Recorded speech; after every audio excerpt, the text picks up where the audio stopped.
The COVID-19 pandemic continued to manifest its presence in the Gambia, with the country registering another high number of confirmed cases, 145, taking the number of COVID-19 cases to 1,235 since the confirmation of the first coronavirus case in March 17, 2020.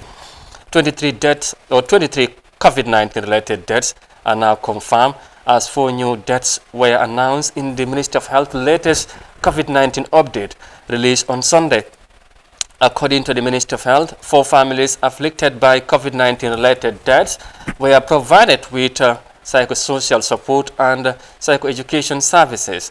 The country currently has 339 people in quarantine, 999 active cases, 134 probable cases, and a crude case fatality ratio of 1.9%.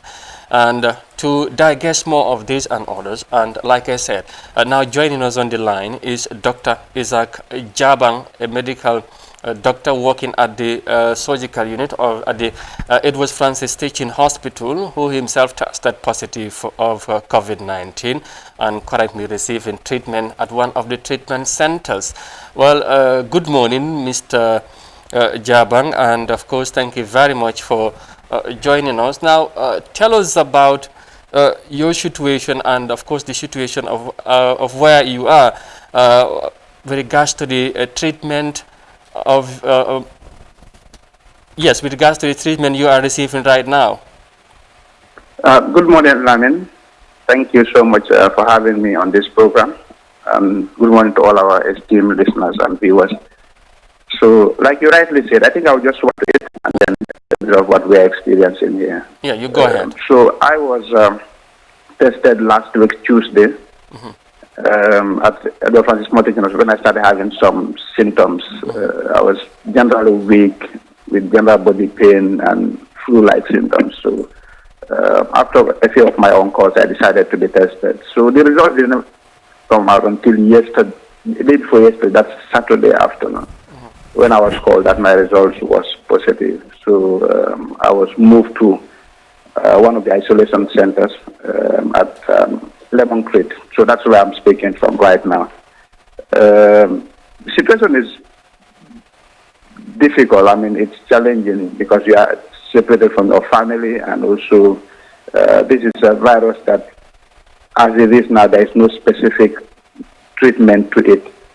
So we are basically here just to make sure we are away from our family and friends and loved ones, so we don't continue to spread the virus. So here too, there are other people mainly from the Ministry of Vice President and other areas that also tested positive. And we are just here more on isolation. There is nothing really specific going on, just that people are here to avoid spreading the virus across. So I think it's just for people to know that the virus is with us and it is serious. Yes. All right. Now, as a medical doctor, how is it like, being positive for coronavirus? We are just trying to give the background of how you became infected, and how is it like for you? I think it is a bit disappointing because from the beginning we've been advocating and writing to the authorities that the life of the health workers really matters in this fight and they need to be adequately protected. But I must say with all honesty, from a personal opinion, that that has not been coming forth as we expected. Some of us have been very vocal from the beginning that we don't have all the right materials to protect ourselves. And we are always at the very risky zone, at the emergency, within the ward and all that. So when you get infected, your main priority is just to survive and to come out of it.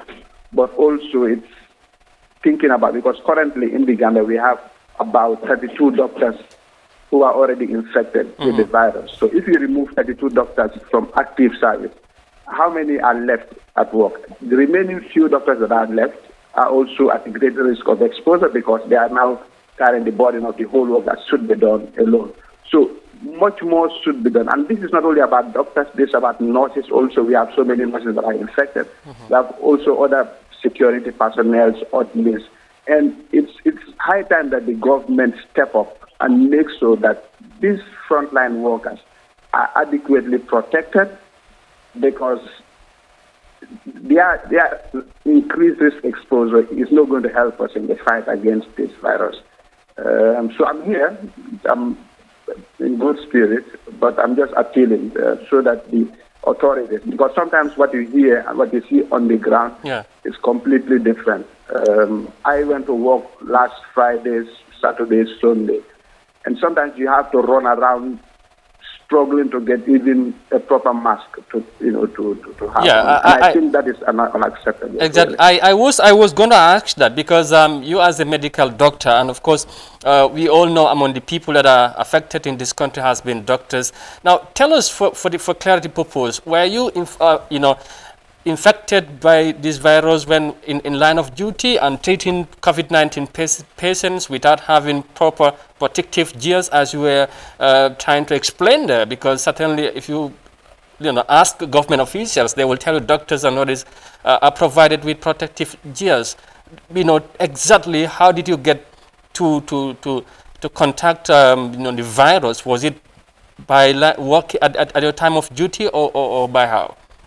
So sometimes it's difficult to specifically pinpoint where you actually got the virus, because it's But if you followed my post on Facebook about 3 weeks ago, I was on quarantine for about 20 days. My first exposure was with a staff that later became positive. That's how I knew I was exposed, and then I was taken for quarantine.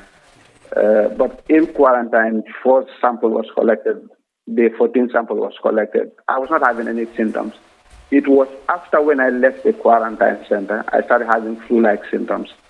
And that's just not me. A few other people too had similar presentations. So I can say definitely I got the virus from my line of work. And during those days, in fact, it was worse, because you don't have the right mask on, you don't have seals on. A little bit of that is being done, but I think much more needs to be done. So, like many other health workers, most of them will get it from your line of work. Because when I'm on call, I'm usually at the emergency, and then you come in contact with all kind of cases that present. All right. Now, Doctor, of course, we all know the situation is getting worse by the day, as you know. Now, you have got experience of the virus, and probably it's also good to say that there are people who still don't believe of this COVID-19 pandemic thing. What message would you have for those people, and of course to the public as large, as the virus continues to spread in our country? I think people should do it, and that's the more reason yesterday I decided to do a video and just share it, because people keep saying, I don't know anybody that has corona, so I hope if they see my video, they will know that the virus is at home and really is creating havoc. I think the simple way to look at it is this way. If out of now we have about 1,235 positive cases, and we have about 23 deaths from just those numbers. If you want to imagine, out of every 1,000 plus patients, we may have roughly about 23 people dying. That is a big number. For Gambia, that is just a population of just about 2 million people. So we need to brace up, and people need to realize that until all of us are safe, none of us is safe. So the simple procedures of wearing masks, it's bearing responsibility, because if you don't wear your mask and you are infected and somebody wears the mask, that person is not protected, because the mask we are using in the community is not the advanced N95 mask that protects you when you come in contact with the virus.